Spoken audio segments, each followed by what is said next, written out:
Good morning, friends. How are you? Correct uses of modal verbs का ये मेरा तीसरा पार्ट है and hopefully it could be the concluding part.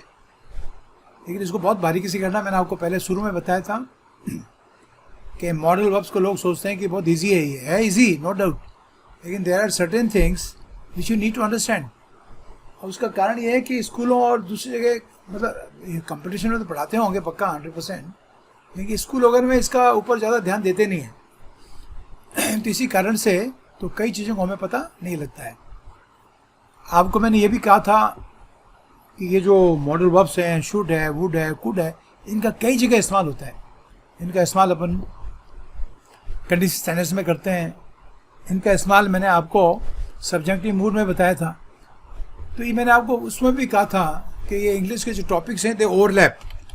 Overlap का समझते हो कि यहाँ भी आएगा, कहीं और भी आएगा. जैसे कहते हैं ना, ये ओवरलैपिंग पीरियड है, इस पीरियड में ओवरलैपिंग पीरियड है. फिगर तो मई जून के हैं, लेकिन इसमें कुछ पोर्शन अप्रैल का भी आ सकता है, कुछ पोर्शन आपका जुलाई भी आ सकता है. तो मैं कहूँगा ये जो आपके पीरियड हैं दे ओवरलैप. तो इसमें बहुत सारे टॉपिक्स हैं, इसीलिए मेरे को टाइम लगता है. तो अब मैं कोशिश करूँगा जो मैंने पढ़ा दिया उसका रेफरेंस आपको दे दूँगा, लेकिन मैं पढ़ाऊँगा नहीं. ठीक है, उसके लिए आपने जो मेरे वीडियोज़ हैं उनको आपने देखना है. ठीक है, तो आज चलते हैं. पिछले मैंने वीडियो में पार्ट 2 में जो आज लास्ट में बताया था, if I am not wrong, तो मैंने उसमें बताया था आपको कि विल और माइंड का प्रयोग साथ में नहीं करते हैं, है ना. आपका मैंने शायद सेंटेंस यही दिया होगा आपको कि will you mind coming here या वेटिंग देयर, जो भी मैंने बोला होगा आपको.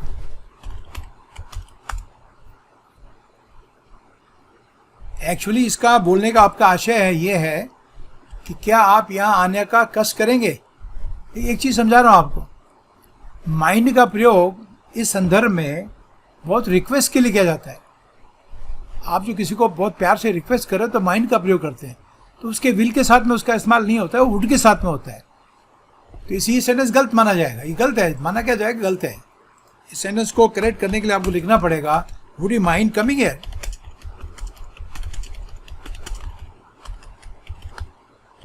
ऐसा हो नहीं सकता है कोई सेंटेंस आप आधा पोलाइट बनाए और आधा आपका रूड बनाए.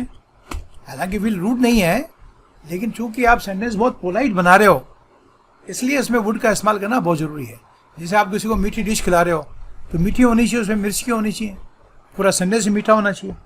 आधा अधूरा तो हो नहीं सकता आपका, है नहीं. आप किसी को पीट रहे हो तो अच्छी तरह पीट ही दो उसको, है.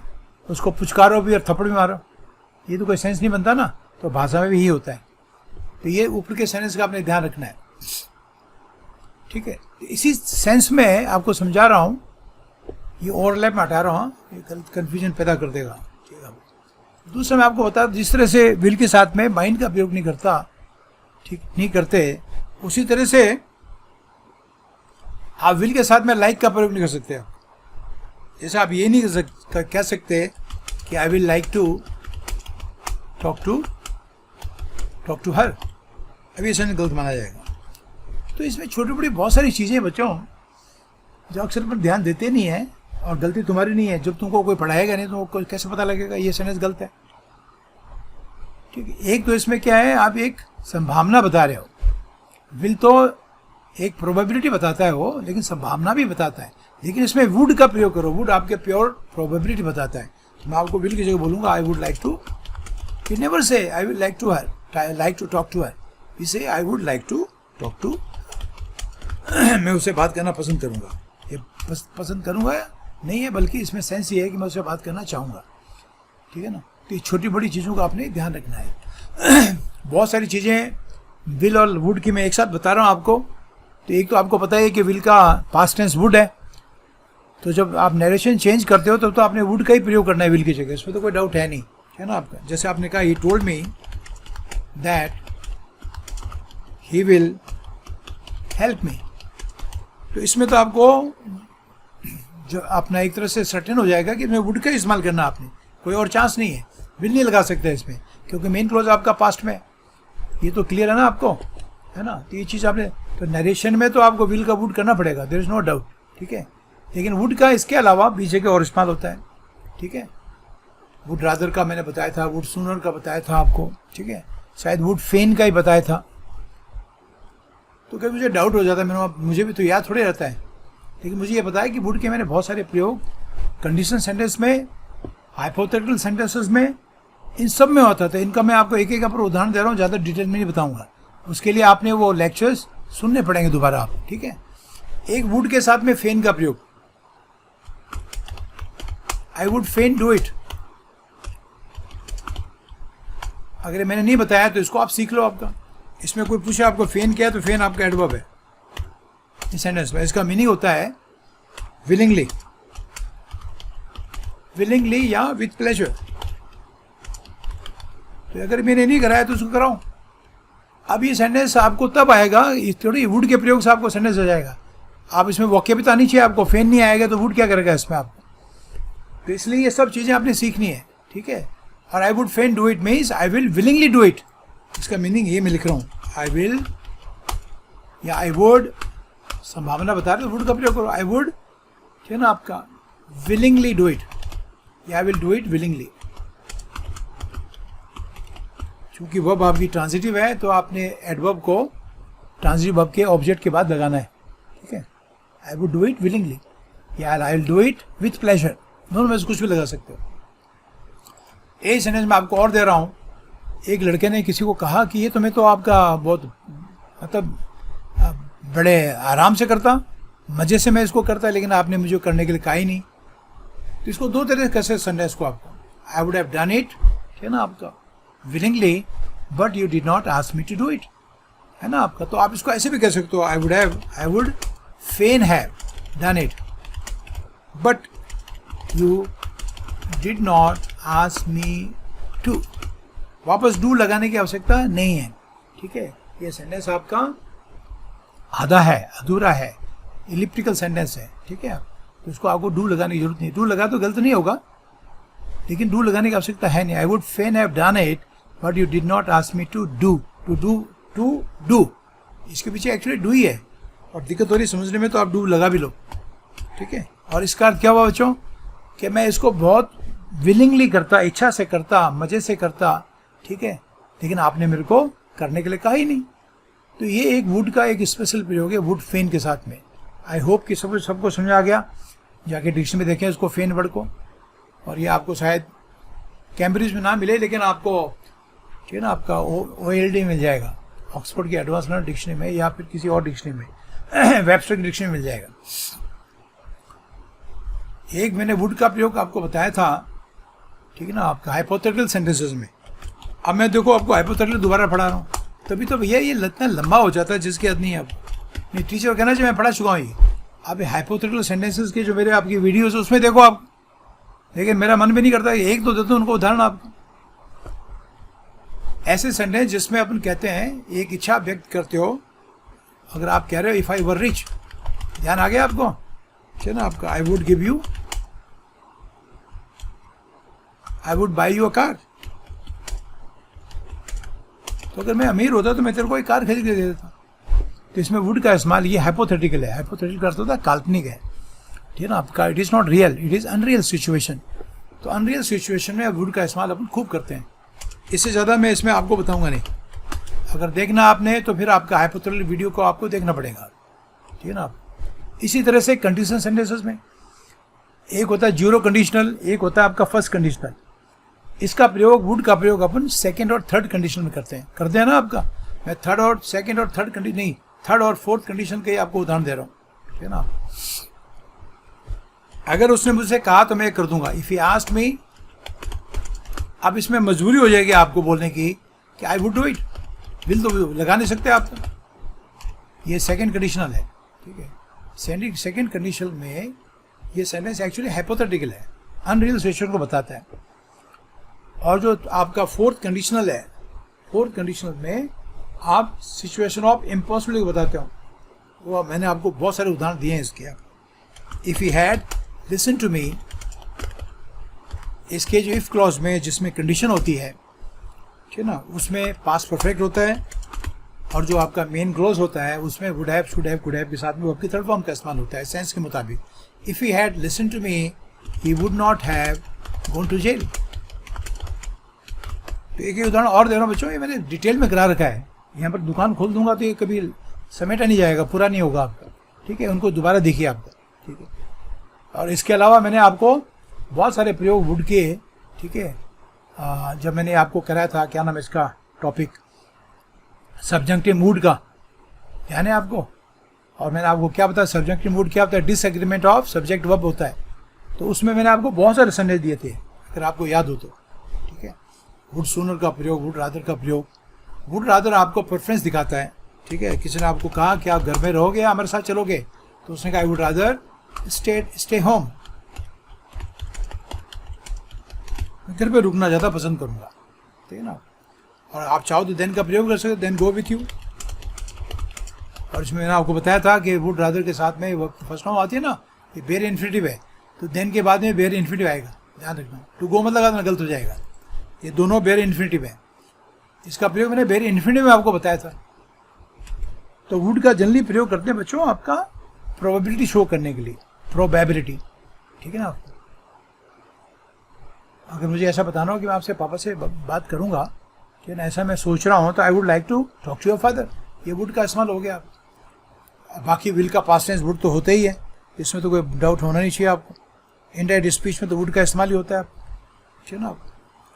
एक इसका वुड का इस्तेमाल होता है फॉर डिडक्शन, ठीक है ना। आपका would is used for deduction. ये वर्ड भी मैं कई बार बता चुका हूँ आपको। जब किसी चीज़ में से कोई इन्फ्रेंस आप निकालते हो, इन्फ्रेंस समझते हो, उसका अर्थ, उसको डिडक्शन कहते हैं, ठीक है ना। ये डिड्यूस का नाउन है, डिडक्ट का नाउन नहीं है। ये दोनों का नाउन है, डिडक्ट का भी, डिड्यूस का भी। लेकिन डिडक्ट का मतलब काटना होता है, ध्यान रखना। डिड्यूस का मतलब अर्थ निकालना होता है, जो ड्रॉ इन्फ्रेंस होता है। बिना वोकैब के ग्रामर क्या करेगी आपका, सूखी ग्रामर आपका, समझाना तुम लोगों को बार बार, ठीक है। What do you, how did you deduce this meaning from his statement? तो आपने उसके कथन से अर्थ कैसे निकाला? मैं तो नहीं निकाल पाया। तो इन्फ्रेंस का मतलब होता है किसी का अर्थ निकालना, to draw meaning. Draw inference means draw meaning. तो इसका इस्तेमाल इसके लिए भी किया जाता है, ठीक है। जैसे अगर मैं आपको कहूँ कि वो कुछ साल पहले मरी, she died a few years ago, और फिर मैं इस हिसाब लगा रहा हूँ कि तब शायद वो 80 की रही होगी, तो मैं कहूँगा शी वुड बी 80 देन। तो ये मैंने बोला ना, वो उसमें 80 की रही होगी, तो मैंने क्या किया है, ये मैंने इन्फ्रेंस निकाला है, उसमें से ये चीज़ मैंने निकाली है, एक उसमें से चीज़ को, इन्फ्रेंस को मैंने निकाला है। तो ये भी बताता है, ठीक है। आप ये आपने ध्यान रखना है, ठीक है। तो ये वुड के सारे प्रयोग मैंने बता दिए, बाकी उसमें पढ़ना आपने बच्चों, में बार बार रिपीट नहीं करूँगा। ऑट का मैं आपको बता चुका हूँ, शुड का भी बता चुका हूँ, ठीक है। तो अभी आते हैं अपन सेमी मॉडल्स पे। मैंने आपको कहा भी था कि ये जो कई 3 मानते हैं, कई 4 मानते हैं, 4 में 4 कर लेते हैं। डेयर है, नीड है, यूज टू है, और आपका हैव टू है, इनको भी कर लेते हैं आप। They are called semi models. Dare need को तो इसलिए कहते हैं सेमी मॉडल कि ये लेक्सिकल वर्ब भी हैं। वैसे ये भी मैं करा चुका हूँ आपको, कई जगह करा चुका हूँ। ये बार बार करा के इतना लंबा प्रोग्राम हो जाता है कि मन भी नहीं करता पढ़ाने का। मैं आपको सच कह रहा हूँ, कितनी बार करा चुका हूँ डेयर का प्रयोग, और बहुत डिटेल में, ठीक है। ये मैंने टेंसेस में आपको कराया होगा, ठीक है। जब मैंने आपको बेयर इन्फिनिटिव कराया तब कराया ना, आपको याद नहीं है तो उनको दोबारा देखो। ये सारे वीडियो आपके डाउनलोड किए होने चाहिए। जब भी फ्री टाइम होता है उनको देखो। जब मैं भी कभी किसी चीज़ को दोबारा देखता हूँ तो मुझे उसमें बहुत सारा सीखने को मिलता है, तो आपको तो मेरे से ज़्यादा मिलना चाहिए सीखने के लिए। डेयर जो है बच्चों लेक्सिकल वर्ब भी है, ठीक है, और ये मॉडल वर्ब भी है। दोनों का अंतर मैं भी बताता हूँ आपको। अब मेरी बातों सब याद आ जाएगा, सर ने करा रखे डिटेल में। डेयर का एक अर्थ होता है किसी को चैलेंज करना, लेक्सिकल वर्ब के रूप में, टू चैलेंज समबडी। और मैं कोशिश करता हूँ वही सेंटेंस दूँ जो मैंने वहाँ दिए थे आपको, तो आपको याद आ जाएगा। आपको मैंने सेंटेंस यही दिया था, I dare you to 100 metre dash with me. याद आ गया कि नहीं आया? 100 मीटर भी, हाँ, 100 मीटर डैश विथ मी। तो मैं आपको चैलेंज दे रहा हूँ, आजा मेरे साथ में 100 मीटर की रेस दौड़ ले। डैश का मतलब रेस, ठीक है ना. Short race is called dash. Dash verb भी है, dash to the market. Dash का मतलब तोड़ना भी होता है. My dreams are dashed. I dare you to 100 metre dash with me. ये चैलेंज करना हो गया. ठीक है. लेक्सिकल वर्ब के रूप में डेयर का अर्थ होता है आपका टू शो करेज भी. ये इसका दूसरा मीनिंग है. If I say he does not dare to come here, तो उसकी हिम्मत नहीं यहाँ आए. इसमें डेयर का मतलब क्या है? To show courage. ठीक है ना. He does not have courage to come here, इसका मीनिंग ये हो गया. ठीक है. अब अगर मैंने डेयर का इस्तेमाल मॉडल वर्ब के रूप में करना हो, डेयर का इस्तेमाल आप जब मॉडल वर्ब के रूप में करें एज मॉडल वर्ब, ठीक है, तो मॉडल वर्ब की तरह बिहेव करेगी. मॉडल वर्ब क्या बिहेव करती है? मॉडल वर्ब के बाद वर्ब की फर्स्ट फॉर्म आती है which is called bare infinitive. ठीक है, ध्यान रखना. आप देखो, गौर से देखिए बच्चों, इसमें डेयर लेक्सिकल वर्ब है. चूंकि ये लेक्सिकल वर्ब है, इसके बाद में जो आपकी इन्फिनिटिव आया ना, वो 2 प्लस वर्ब की फर्स्ट फॉर्म है ना आपका. ठीक है, यही इनका मेन पॉइंट है. तो आपने ये याद रखना है कि डेयर जब लेक्सिकल हो तो इसके बाद में 2 प्लस वर्ब की फर्स्ट फॉर्म आती है. करेक्ट है.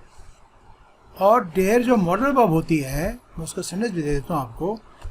If I say dare not come here, meaning same है, लेकिन इसमें डेयर जो है आपका मॉडल है और इसके बाद में वर्ब की फर्स्ट फॉर्म आई है. इसके आगे 2 नहीं लगेगा. अगर आप 2 लगाओगे तो गड़बड़ हो जाएगी. तो डेयर जब आपका मॉडल होता है तब इसके बाद में बेयर इन्फिनिटिव आता है.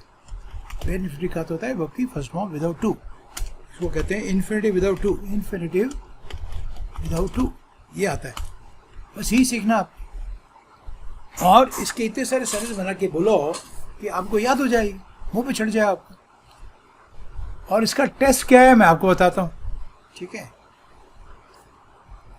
अगर मुझे कहना हो कि उसकी हिम्मत नहीं है कि ये बात मेरे मुंह पे कहे, तो कैसे कहोगे कि dare not say this to my face. On my face मत बोलना बच्चों, हाँ, मेरे मुंह पर. ठीक है ना. आपका ये टू माई फेस होता है. Say something to somebody's face, ये फ्रेज है. ठीक है. अच्छा, इसका एक टेस्ट है. टेस्ट ये है कि अगर डेयर को मैं कैन से या किसी और से भी, किसी मॉडल से, विल से लगा दूँ, शेल से लगा दूँ, ठीक है, तो सेंटेंस अर्थपूर्ण बना रहेगा, नॉन सेंसिकल नहीं बनेगा. अगर ऐसा हो रहा है तो आप आंख बंद करके कह सकते हैं कि इसमें जो डेयर का प्रयोग है वो आपका वो मॉडल के रूप में है या नहीं. डेयर को चेंज कर लो आप, कैन से, मे से, विल से, सेल से, और टू से, should say, could say, might say, कुछ फर्क नहीं पड़ेगा. सेंटेंस का मीनिंग चेंज हो जाएगा लेकिन सेंटेंस सेंसिबल बना रहेगा. ठीक है. और इसी सेंटेंस में अगर मैं ऐसे लिखूं कि he does not dare to say this to my face, say this to my, meaning दोनों का सेम है, लेकिन इसमें आप डेयर को विल से चेंज नहीं कर सकते. करो देखिए आप, इट डज नॉट विल, क्या सेंस है? तो सेंटेंस नॉन सेंसिकल बन गया. इससे पता लगता है कि डेयर इसमें आपका लेक्सिकल वर्ब था, ऊपर के सेंटेंस में डेयर आपका. और ये सवालों में भी ऐसे होगा. ठीक है. अगर मैं आपको ये कहूँ कि डेयर ही से दिस नाउ, क्या आप उसकी हिम्मत है ये कहना? अब मुझे बताएं इसमें डेयर क्या है. तो कैसे चेक करोगे आप कि डेयर मॉडल है या आपका लेक्सिकल है? तो डेयर को कैन बना दो. कैन ही से दिस नाउ, सेंटेंस सेंसिबल है. अब इसके पीछे जो से आया है ये आपका हमेशा बेयर इन्फिनिटिव होगा. ठीक है. ठीक है. और इसको अगर ऐसे लिखूँ मैं, डज ही डेयर, तो कॉमन सेंस की बात है. अगर डज डू आ रखा है तो वो लेक्सिकल ही होगी, क्योंकि लेक्सिक वर्ब का नेगेटिव बनाते समय अपन डू डज नॉट का प्रयोग करते हैं. डज ही डेयर टू से दिस नाउ. और इसलिए मैं कहता रहता हूँ कि जब ये सेंटेंस आप बोलोगे तो मुंह पे चढ़ जाएंगे. आप बोलोगे नहीं तो मुंह पे कैसे चढ़ेंगे आप? तो जैसे आपको डेयर का है वैसे एग्जैक्टली आपका नीड का है. ठीक है. नीड भी आपकी लेक्सिकल वर्ब भी है. ठीक है. और आपका वो मॉडल वर्ब भी है. ठीक है. If I say he does not need to pay this bill, मैं सुनने लगभग वही बोल रहा हूँ कि मेरे मुंह पे चढ़े हुए हैं. ठीक है. आप इसमें नीड आपकी लेक्सिकल वर्ब है, डज नॉट के साथ में आ रहा है, कॉमन सेंस की बात है. और कोई सवाल अगर डू डज से बना हुआ है, डिड से बना हुआ है, तो उसमें नीड आ रहा है तो नीड आपका लेक्सिकल होगा 100%. नीड से ही शुरू हो रहा है सेंटेंस तो 100% मॉडल होगा, क्योंकि सवाल कोई लेक्सिकल वर्ब से नहीं बनता है. सवाल हमेशा हेल्पिंग वर्ब से बनता है ना। और आपका डू डज सॉरी नीड और डेयर क्या है, ये आपकी मॉडल वर्ब है। मॉडल वर्ब क्या होती है, हेल्पिंग वर्ब होती हैं, ठीक है। और इसको ऐसे कहूँ तो ही नीड नॉट, ही के साथ में सीधा नॉट जब लगाओगे आप तो नेचुरली आपका मॉडल वर्ब है। ही नीड नॉट पे this bill, he need not पे दिस बिल। मीनिंग दोनों का एक जैसा है। अगर नीड आपका मॉडल वर्ब है तो बाद में आपका पे आएगा, पे आपका बेयर इन्फिनिटिव है। समझ में आ गया कि नहीं आया। और नीड इसमें लेक्सिकल है, तो इसके बाद में जो आपकी वर्ब आएगी वो आपका बेयर इन्फिनिट नहीं होगा बल्कि टू इन्फिनिटिव होगा। ये फ़र्क है, ये आपने ध्यान रखना है। अब इसके दोनों के मैं 4-5 एक सेंटेंस आपको बनवाता हूँ और नीड का सवाल में भी प्रयोग करो, ठीक है। नीड यू कम, तो इसमें नीड क्या है, लेक्सिकल है या मॉडल है? मॉडल है भाई, क्योंकि आप वर्ब से कोई सेंटेंस बनाते हो ऐसे बोलोगे गो यू देयर, ऐसा तो नहीं कहोगे ना, सेंटेंस गलत है ये। तो वर्ब से अगर कोई सेंटेंस बन रहा है तो वर्ब आपकी हमेशा मॉडल ही होगी, ठीक है। आप गो से थोड़े ऐसे बनाते हैं, डू यू गो देयर ऐसे बोलूँगा, विल यू गो देयर ऐसे बोलूँगा आपका, गो यू देयर तो नहीं बोलूँगा आपको, ठीक है ना। और इसको अगर मैंने नीड का प्रयोग सवाल के रूप में अगर मैंने लेक्सिकल वर्ब में करना होता तो मैं कहता, ठीक है, डू यू अब डू यू से शुरू हो रहा है तो अब नीड का जो प्रयोग करोगे तो लेक्सिकल हो जाएगी, do you need to go there, या डू यू कम है तो कम ही करते चलो, do you need to come, तो आने की जरूरत है, do you need to come. इसमें नीड लेक्सिकल है तो बाद में टू प्लस वर्ब की फर्स्ट फॉर्म हुई। इसमें नीड आपके मॉडल है तो केवल आपका कम आया। बस ये हमने सीखना और समझना है। और इसमें क्या बारीकियाँ हैं, सवाल में और असर्टिव सेंटेंस दोनों आपने ध्यान रखना है, ठीक है। अब शी नीड नॉट, अगर सीधा नॉट लगा रहे हो नीड के साथ में तो वर्ब के साथ थोड़ा लगाते हो, ये थोड़ा कहते हैं शी गोज नॉट, ऐसे थोड़े बोलते हो ना आपका। तो नीड के साथ सीधा नॉट लगा रहे हो तो इसका मतलब नीड क्या हो गया, मॉडल हो गया। She need not tell this to her father, उसको ये अपने पापा को बताने की आवश्यकता नहीं है।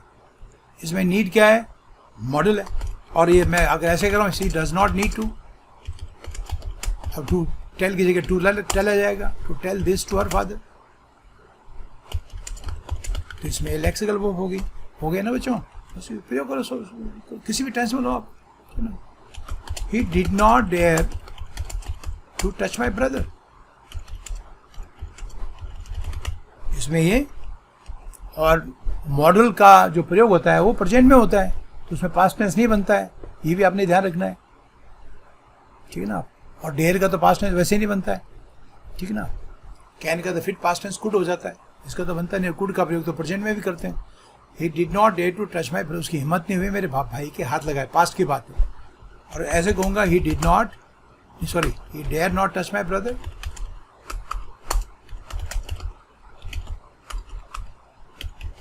तो उसकी हिम्मत नहीं मेरे भाई को हाथ लगाए। खूब सारे सेंटेंस बनाओ। जैसे इसको मैंने कहा तेरे को किताब खरीदने की जरूरत नहीं, मैं दे दूंगा, you need not by this book, ठीक है। ये आपका मॉडल वर्ब का प्रयोग है नीड का। और लेक्सिकल बनाऊंगा तो मैं कहूँगा you do not need to, इसका टेंस कोई बनाओ मर्जी के हिसाब से, डिलीट कर दो तो पास हो जाएगा। You do not need two by this book. I hope it is clear, ठीक है ना। आप आ जाओ यूज टू पे, पूरा फ्रेज बनता है यूज टू डू समथिंग, ठीक है बच्चों।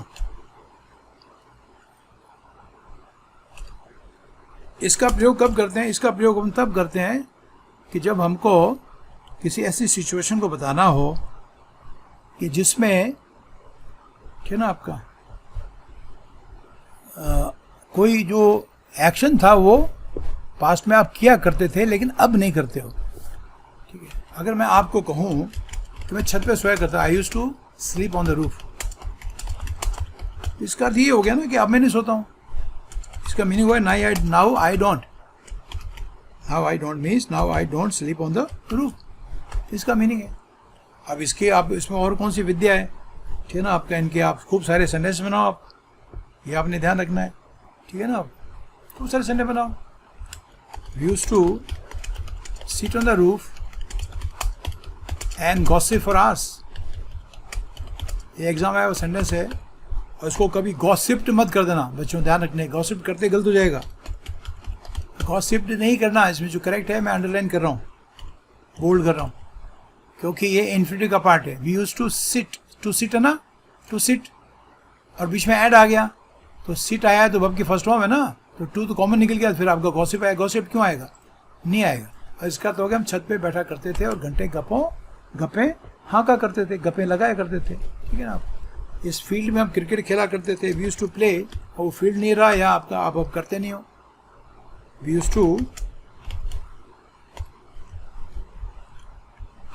Use to play cricket on this field.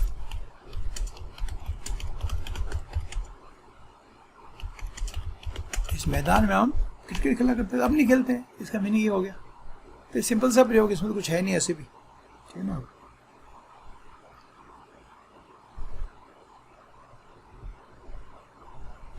तो ध्यान रखना, आपने यूज टू का प्रयोग ऐसे एक्शन के करना है जो आप किया करते थे और अब आप नहीं करते हो, ठीक है ना।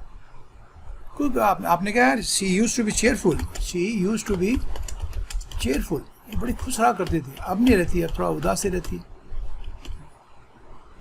इसका ये मीनिंग हो गया। तो खूब सारे चलने वाला, इसमें तो कोई प्रॉब्लम होना नहीं चाहिए मेरे ख्याल से, है ना।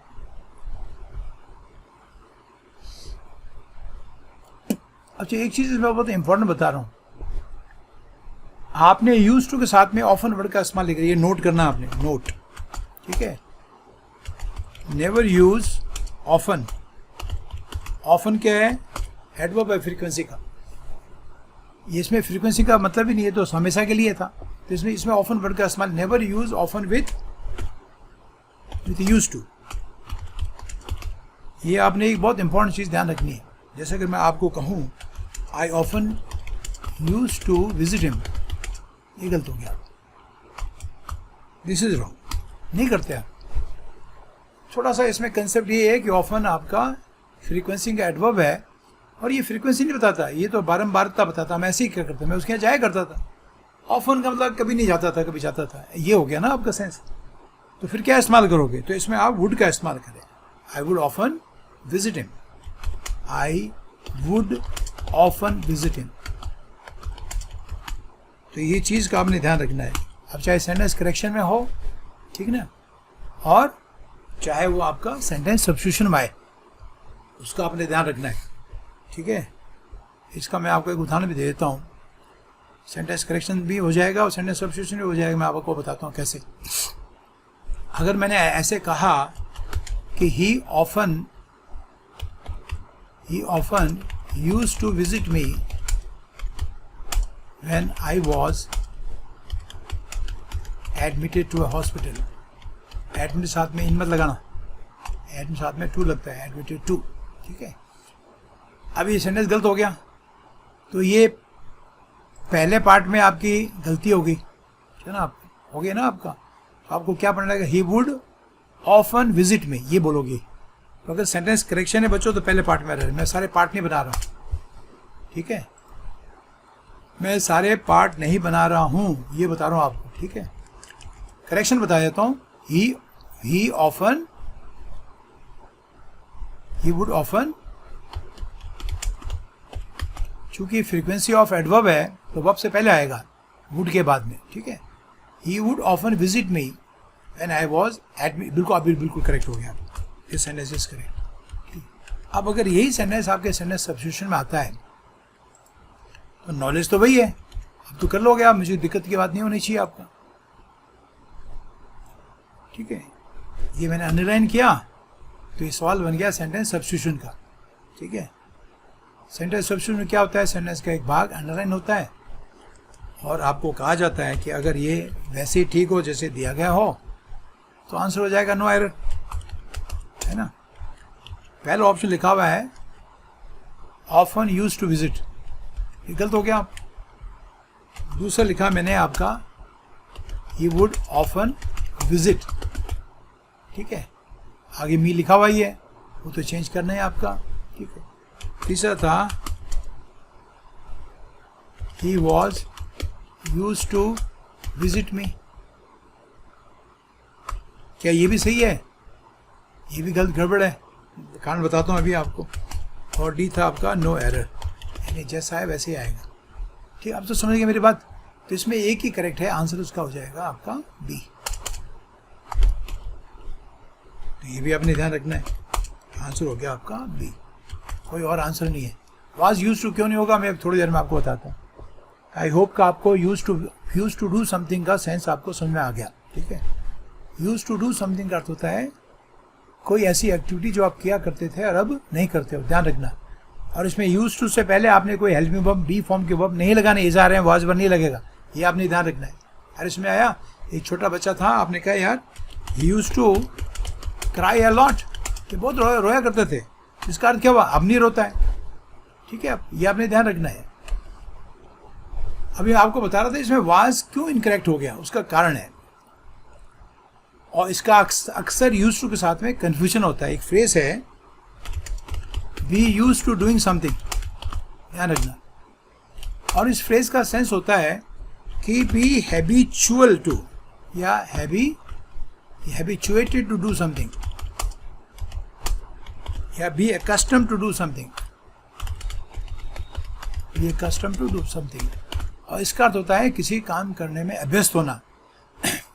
जिस काम करने में आप अभ्यस्त हो, अब आपको वो काम करने में दिक्कत नहीं होती है, ठीक है। मैं आपको 2 सेंटेंस देता हूँ, गौर से देखिए इसको। I used to get up early, ये बिल्कुल ठीक है। इसका अर्थ हो गया मैं सुबह जल्दी उठा करता था, अब नहीं उठता हूँ। बट इफ आई से आई एम यूज टू, आप टू गेट अप मत लगाना, गलत हो जाएगा। गेट नहीं लगाना बच्चों, ये टू प्रीपोजिशन है, ठीक है आपका। और इसमें आपका ध्यान रखना, तो इसमें आपका गेटिंग हो जाएगा। I am use to getting up early. अब इसका मीनिंग क्या हो गया कि मैं सुबह जल्दी उठने का आदी हूँ, सुबह उठने से मेरे को दिक्कत नहीं होती है। अंतर समय आया आपका, इसलिए यहाँ पर वाज यूज टू का प्रयोग नहीं हो सकता। अगर प्रेजेंट में तो यूज टू कर दो और पास्ट में तो वाज कर दो आपका, ठीक है। ये was used to staying up late. इसका मतलब ये नहीं है कि वो रात को देर तक जागा करता था। स्टे का मतलब रात को जागना होता है, इसका मीनिंग ये नहीं है। इसका अर्थ है कि वो रात को जागने का आदी था। ही वॉज यूज टू, ये बहुत इंपॉर्टेंट है, he was used to travelling by bus. इसका मतलब उसको बस में ट्रेवल करने से दिक्कत नहीं होती थी, वो बस में ट्रेवल करने का आदी था, ठीक है। ही वॉज यूज टू, और उसके बाद में नाउन आएगा, जरूर नहीं हमेशा आपका आईएनजी फॉर्म आए। He was used to military life, तो मिलिट्री लाइफ जीने का वो आदी था, उसको कोई दिक्कत नहीं होती थी। आपको समझ आया कि नहीं आप, ठीक ना। He was used to eating rice in Bengal, जो वो बंगाल में था तो राइस खाने का आदी था, राजस्थान का आदमी। और एक होता है to get used to doing something, to get used to something या डूइंग समथिंग, ये फ्रेज भी आपको आना चाहिए। इसके साथ ही सीख लो आप। एक आदमी को आर्मी की लाइफ रास नहीं आ रही थी, बड़ी मुश्किल से तो उसको कमीशन मिला और वो भागने का प्रयास कर रहा है। दोस्त ने कहा चिंता मत कर, तू तो अभी आया है, मैं तेरे से 2 महीने पहले आया हूँ आर्मी के अंदर, ठीक है। मैं भी ऐसे सोचता था जैसे तू सोच रहा है, ठीक है। But you will soon get used to this life, you will soon get used to this life. थोड़ा सा तेरे को परेशानी हो रही है, इसका मतलब तू जल्दी ही इस लाइफ का आदी हो जाएगा। 1 बजे तक काम करते हैं, उसके 1 बजे आगे बाद में कोई काम ही नहीं है, खेलना है, सोना है, खाना पीना, थोड़ा सा उठ जाता है, क्या फर्क पड़ता है। 2-3 दिन में बॉडी अभ्यस्त हो जाएगी। फौज में ऐसे होता है ना, मैं भी फौज का हिस्सा हूँ, तो सुबह जल्दी उठना पड़ता है 3 बजे 3:30 बजे, तो ऐसा लगता है जैसे बस मर गए। लेकिन 1 बजे जब आप अपना ड्यूटी करके छूटते हो, मतलब जब आप ट्रेनिंग में होते हो तब हो, बाकी तो ऑफिस में ड्यूटी है तो उसमें दिक्कत क्या है, तो लेट उठो ना, आप 8 बजे उठो, तो 1 बजे के बाद में फिर आपने खाना खाना है, आपको सोने का टाइम है।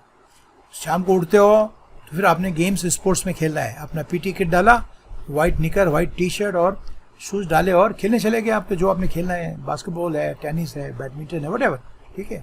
शाम को आए, नहाए धोए, ठीक है ना, आपका मैच में चले गए, खाना खाया, 2 पैक दारू लगाई, खाना खाया और टीवी देखा और सो गए। तो शानदार तो लाइफ है, इसमें क्या दिक्कत है, ठीक है ना। आपको कई लोग होते हैं ना जो सुबह 3 बजे उठ नहीं सकते, तो उनको लगता है कि मौत आ गई। अरे भाई 2-3 दिन के बाद में, 2-3 हफ्ते के बाद में आदत पड़ जाएगी। You will soon get used to this life. एक लड़का कह रहा है I will never get used to this life. तो खूब सारे सेंटेंस बना के बोलो, I will never get used to this, ठीक है ना, आपका स्ट्रिक्ट लाइफ। मैं इतनी सख्त लाइफ का आदी कभी नहीं होऊंगा। तो मैंने बता दिया बच्चों आपको सारे जिनका आपने ध्यान रखना है, ठीक है। एक तो हैव टू भी कई लोग इसको सेमी मॉडल मानते हैं, कभी नहीं। ये आपको मजबूरी शो करता है, शोज कंपल्शन। तो ये आपको ये काम करना ही पड़ा आपको। जैसे आपने कहा यार I have two by a bike, अब काम चल नहीं रहा है तो मजबूरी बता रहे हो, I have two by a bike, मेरे को बाइक खरीदनी पड़ेगी। ये इसका प्रयोग है, इसमें कुछ है नहीं आपका। अगर सब्जेक्ट सिंगुलर तो हैज़ कर दो, say he has to go home, उसको घर जाना बहुत ज़रूरी है। पास्ट टेंस को हैड कर दो आपका, he had to talk to me, उसको मेरे से बात करनी बहुत ज़रूरी थी। तो ये बच्चों मैंने आपको सारे प्रयोग बता दिए आपको इसके, ठीक है। और इनका प्रयोग करें, बोलें इसको आपका, ठीक है। तो ये मेरे को उम्मीद थी कि तीसरे पार्ट में ख़त्म हो जाएगा। तो this was the concluding part of our correct usages of modal verbs. ढंग से सीखोगे तो ऐसा नहीं कि can, may, might, could, should, would ये सीख रहे हो, बारीकियाँ भी सिखाई मैंने आपको, ठीक है। तो चलो, अगर ये पसंद आया हो तो इसको लाइक करें, शेयर करें, और जो मेरे चैनल पे नए हैं तो इसको सब्सक्राइब करें, ताकि जब भी मैं कोई नया वीडियो डालूं तो नोटिफिकेशन उन तक पहुंच जाए, ठीक है। तो thank you very much, see you in the next video.